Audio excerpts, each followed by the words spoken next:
The knock that never came. I'd always wanted peace.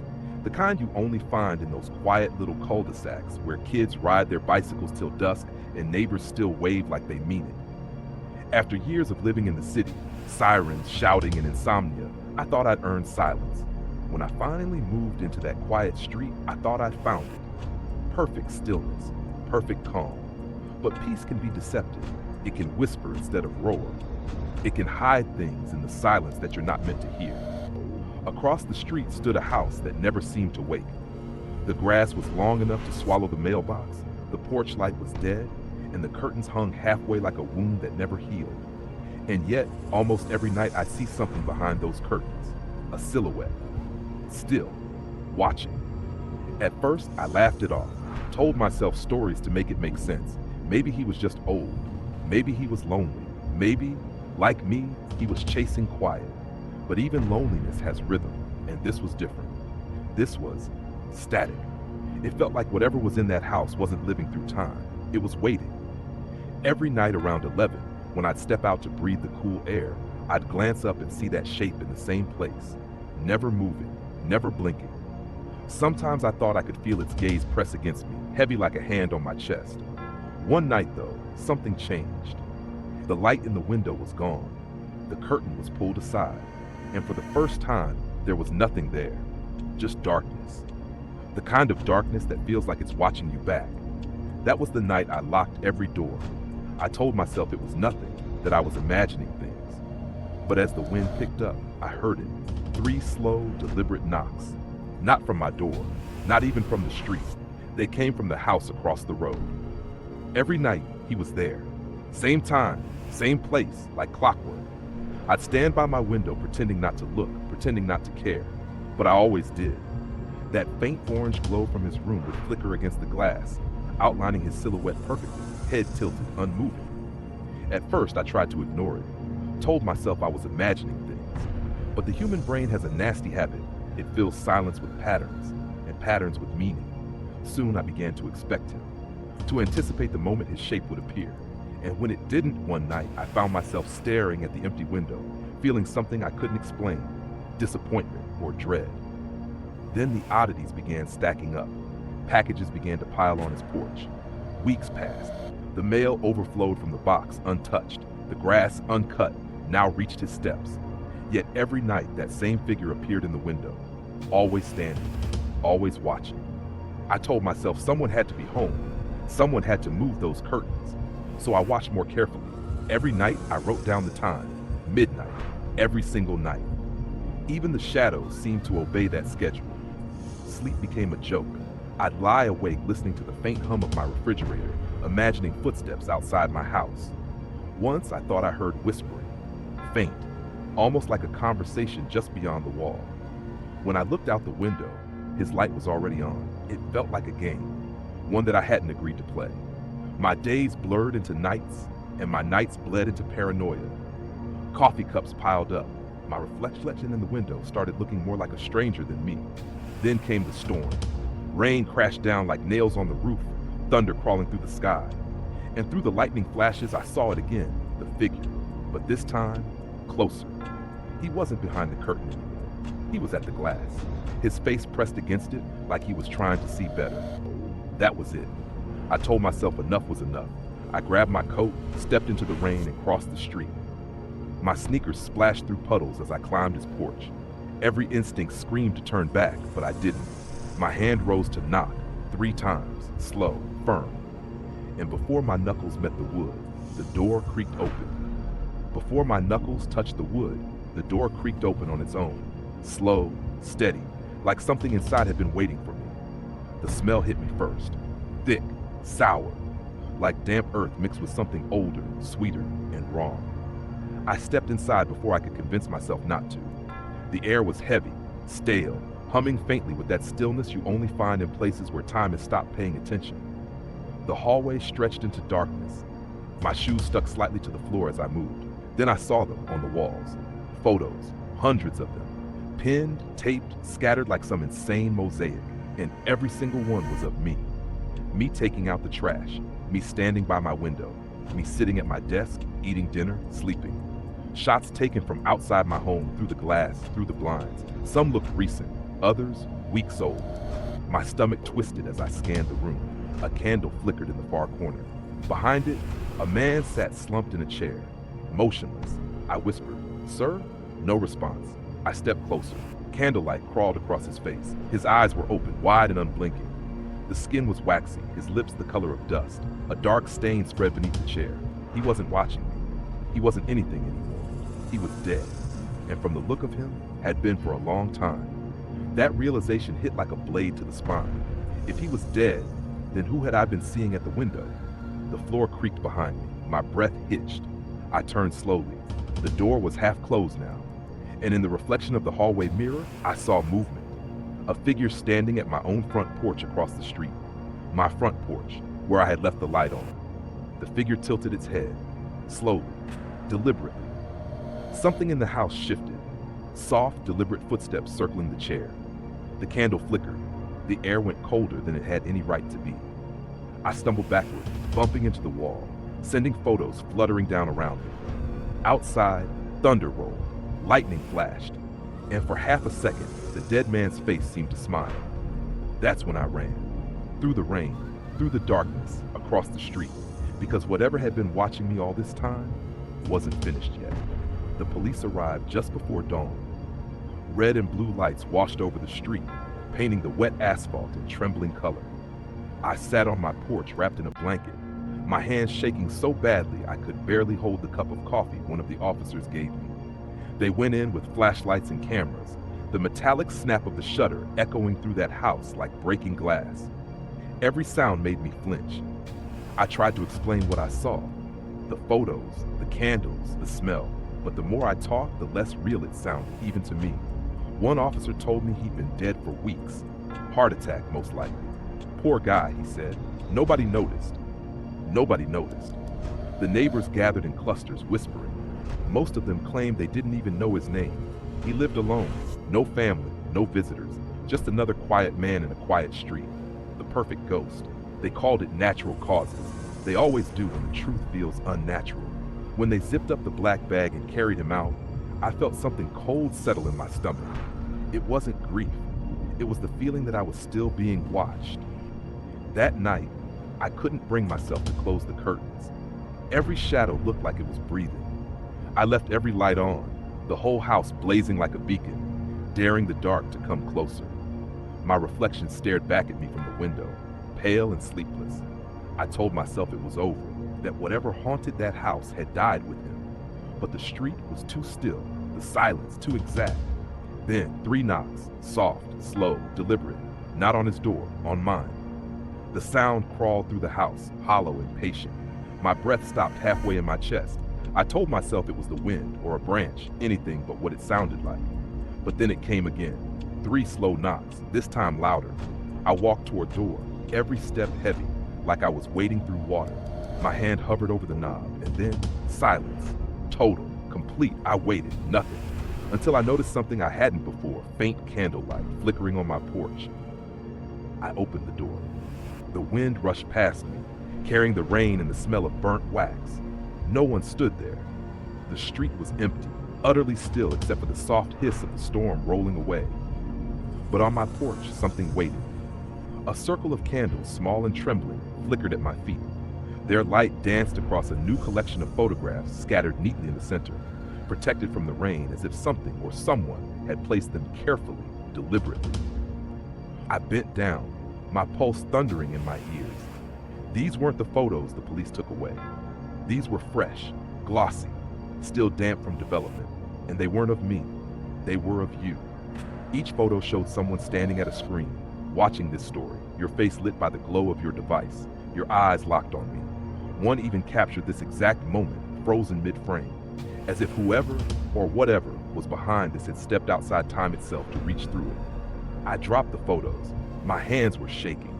One of the candles flickered out and the air grew colder. For the first time since I moved here, I realized the truth. Peace was never the reward for leaving chaos. It was the bait. The quiet was never empty. It was waiting, watching, choosing. And now, maybe it had chosen you. I left the candles burning that night. I didn't try to put them out. You can't stop something you don't understand. You can only wait for the knock and hope it never comes. But if it does, don't open the door. If this story sent chills down your spine, don't forget to like this video. It helps the channel grow and brings more stories like this your way. Make sure to subscribe for daily spine-tingling tales and share this video with someone who loves a good scare. Thank you for watching and listening. There's another story waiting for you right on your screen. Go ahead and click it. I'll see you back here tomorrow if you're still brave enough to come back. The basement light. You know how every rental has that one weird rule that makes no sense? For me, it was the basement light. Mrs. Doran, the old woman upstairs, told me never to touch it. "Leave it be," she said. "My husband still works down there." Her voice was soft, but her eyes, those milky yellowing eyes, didn't blink when she said it. I laughed awkwardly, waiting for her to smile back. She didn't. She just handed me the keys and shuffled away, her slippers whispering against the hallway floor like paper. The apartment itself wasn't bad. Cheap rent, big windows, and that faint smell of cedar and dust that old places carry like perfume. It felt lived in, but not by anyone I could imagine. The air was heavy with silence, the kind you only get after someone's been gone a long time. Still, I was grateful. I just moved to town, running from the kind of past you don't talk about on a lease form. I needed quiet. I needed to rebuild. But the nights were not quiet. The first time I heard it, I thought it was pipes or rats. Then it came again. Slow, deliberate hammering. Metal on wood. 3 strikes. Pause. 3 more. Like someone building something beneath my feet. I told myself it was nothing. Just the house settling, maybe. But one night, the hammering stopped halfway through its rhythm. And for a moment, it felt like the silence itself was listening to me breathe. That's when I looked toward the basement door. And I swear, though no light was on, a faint glow leaked through the crack beneath it, as if someone or something was working late. And that was the moment I realized, some rules aren't meant to be laughed at. They're meant to keep you alive. The silence stretched for nights. It felt unnatural, like holding your breath without meaning to. Every creak of the floorboards made me jump. Every gust of wind against the window felt like someone whispering through the glass. Then came the dreams. I'd wake up drenched in sweat, remembering flashes of faces, unfinished, eyeless, mouths open mid-scream. They weren't people I knew, but somehow I felt responsible for them. Like they were waiting for me to finish something I'd started. By the 3rd night, the smell grew stronger. It clung to my clothes, followed me outside. My coworkers said I reeked of formaldehyde. I told them I'd spilled cleaning fluid, but I hadn't cleaned a damn thing. I started hearing the humming again, only this time not from my phone. It came from beneath the floorboards. Faint, male, working to the rhythm of those 3 hammer strikes. Tap, tap, pause, tap, tap, tap, like a heartbeat. I tried to drown it out with music, but the melody of that humming snuck into every song. When I slept, it synced with my pulse. When I woke, I caught myself mouthing the tune without realizing it. By the end of the week, I couldn't take it anymore. I went upstairs to confront Mrs. Doran, but when I knocked, the door creaked open on its own. The apartment was empty, completely stripped. No furniture, no curtains, no photographs. Only the faint smell of that same clay and chemical mix. I called out her name. Nothing. Then, from my apartment below, I heard something. A chair scraping against the floor. Slow, heavy, as if someone had just stood up. When I rushed downstairs, the taped basement door was open. Just a crack, enough to let the humming spill out. I told myself to leave, to pack my things and walk away. But instead, I crouched by the door and whispered, "Who's down there?" The hammering stopped, and from the darkness, a voice, deep and calm, answered, "Almost done." That's when the light flicked on. A pale yellow glow crept up the stairs like breath on glass, and I realized the thing beneath my feet wasn't building. It was making me. I froze. My flashlight slipped from my hand and clattered across the concrete, the sound echoing like a gunshot in a cathedral. The head on the table twitched, subtle, almost shy, like a muscle spasm beneath skin that wasn't alive yet. The air was thick with the scent of wax and rot. My breath came out in shaky clouds. Every instinct screamed to run, but something stronger, something curious, hungry, kept me rooted. That's when I heard it again. The hammering. Only this time it wasn't below me, it was behind me. I turned, And there he was, a man, if you could call him that, standing in the half light. His overalls were caked with gray dust and streaks of something darker. His skin looked stretched too tight, his eyes filmed over like old glass. But his hands, those hands were still working. One held a chisel, the other a small hammer. He didn't look surprised to see me. In fact, he smiled. "You shouldn't be here," he rasped. "I'm not finished." Then he raised the chisel and drove it straight into the chest of one of the mannequins. The sound that followed wasn't wood, it was a scream, a real human scream. I stumbled backward, knocking over another figure. Its arm snapped off, and from the break spilled something red, thick, and still warm. My legs refused to move.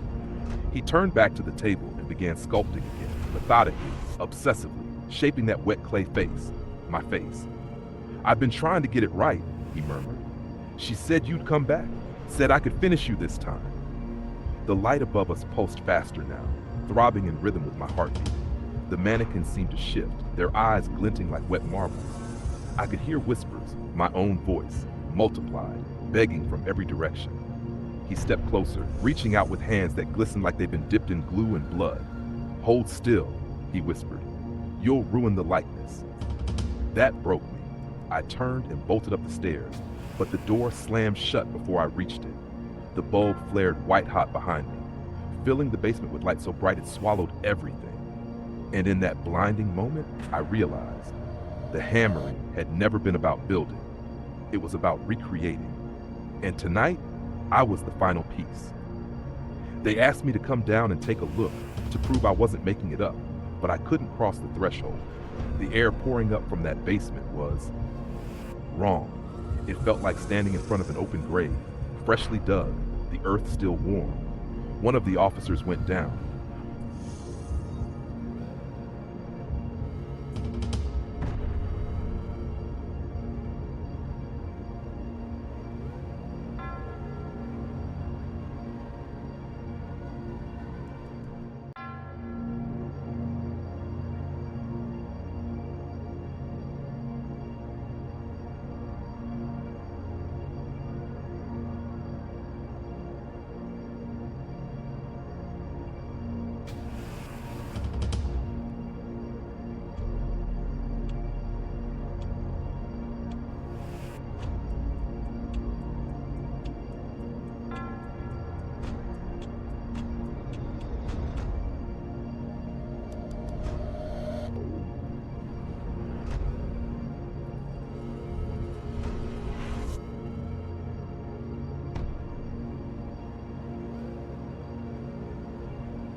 smell of fresh paint. You ever notice a smell that just feels wrong? Not rotten, not foul, just off, like something trying too hard to seem new. That's how it started for me, a faint sweetness, synthetic, clinging to the air of the old apartment block where I'd been wasting my late 20s. The kind of place that buzzed with tired fluorescent lights and rumors about which neighbor had finally skipped rent. My floor smelled like damp carpet and forgotten dinners, until that morning. When I cracked open my door, the hallway was hazy with that sharp chemical scent. And across from me, a new couple was moving in. Young, fresh-faced, matching smiles that didn't reach their eyes. Just finished repainting, the man said cheerfully, lifting a box labeled books. His wife waved, a little too long. Behind her, I saw blinds drawn tight, though the sun was spilling in. The smell hit stronger when their door shut. Paint, thick and wet, but underneath it, something heavier. Like the air after rain, when the soil's been turned and disturbed. That night, I woke up coughing. The scent had crept into my room, soaked into the sheets. I pressed my face against the vent, and it felt warm, too warm for air conditioning. The next morning, there was a smear of white paint on my doorknob. Perfectly fresh, still tacky to the touch. I told myself it was nothing, just maintenance, just neighbors. But every day that smell grew denser, like it was trying to push me out. And every night when I turned off my light, I'd hear something from across the hall, soft, dragging sounds like furniture being moved, or something heavier. That's when I realized the paint wasn't just covering walls, it was covering something. At first I told myself it was normal. People make noise, paint smells, the brain fills in gaps when it's tired. But the nights stretched longer and the sound grew stranger, soft dragging, yes, but uneven, like something heavy being pulled in short bursts. Then silence, followed by a low rhythmic hum. I started sleeping with the TV on, just for company. But around 2 a.m., the signal would flicker to static every time, no matter the channel. And through that static, under the hiss, I swear I could still hear that humming. I called the landlord one morning, half embarrassed. "There's something wrong with the air vents," I said. "The smell's getting worse. My walls feel warm."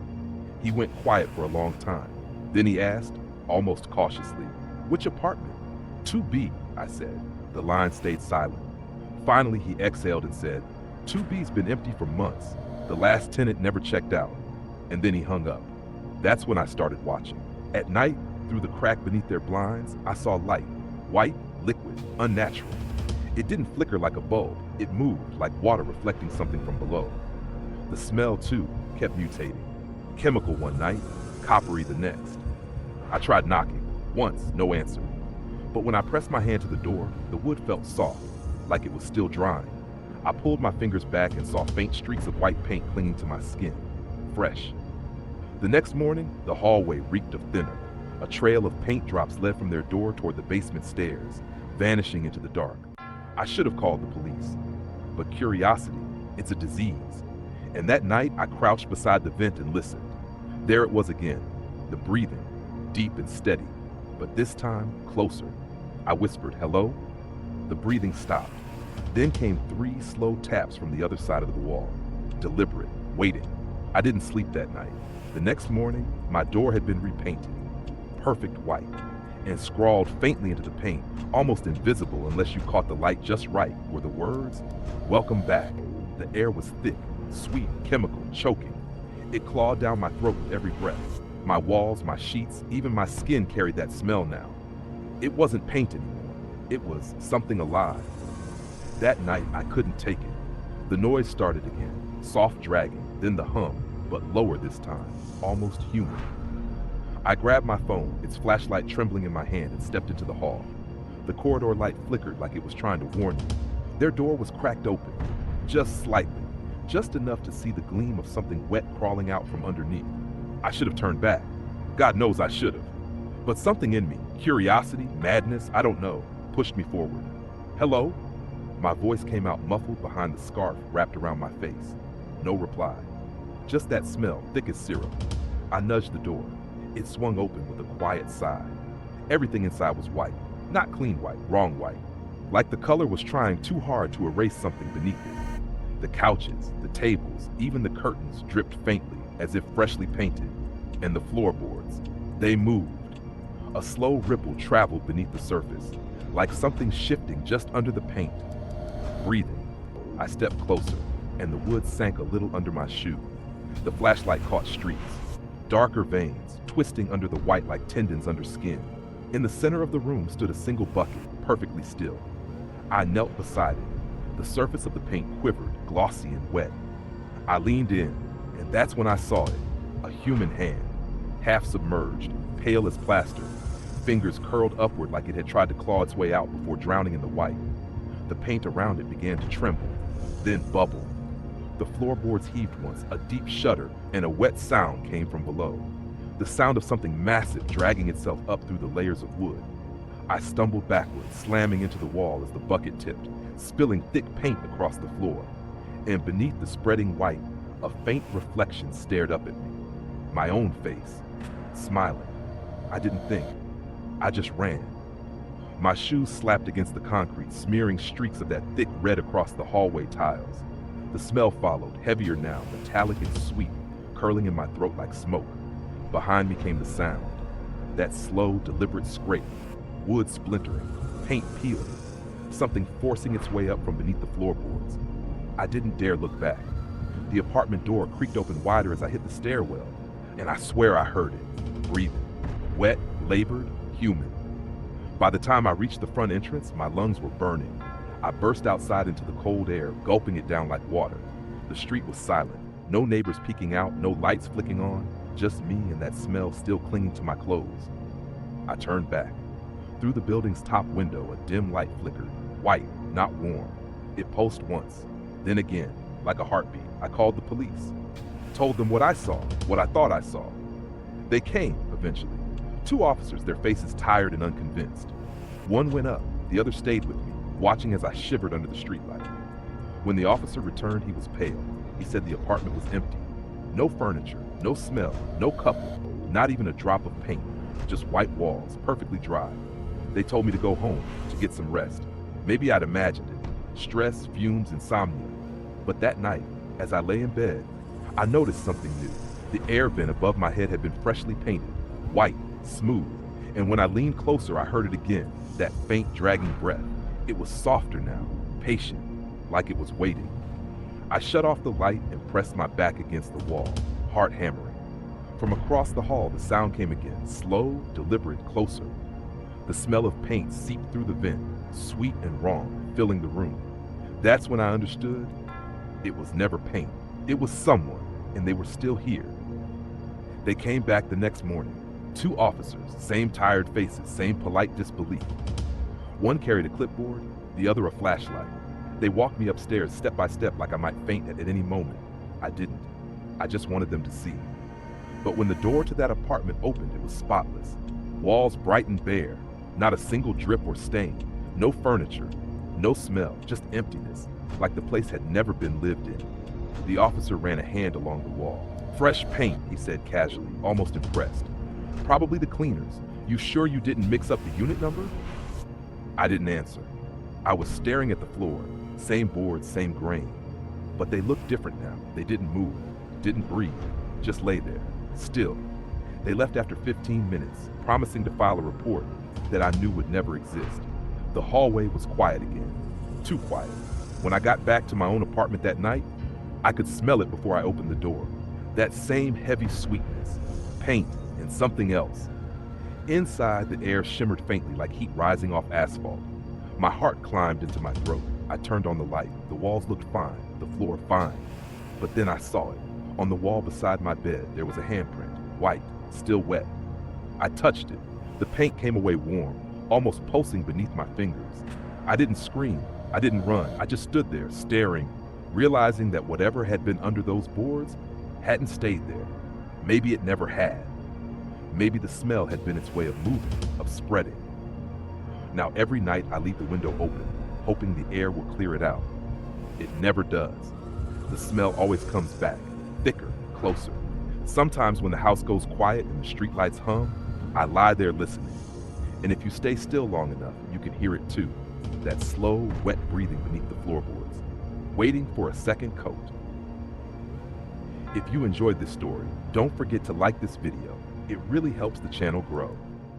Subscribe for more daily horror stories and share this one with someone who loves a good scare. Thanks for watching and listening. There's another story waiting for you on your screen right now. I'll see you tomorrow night.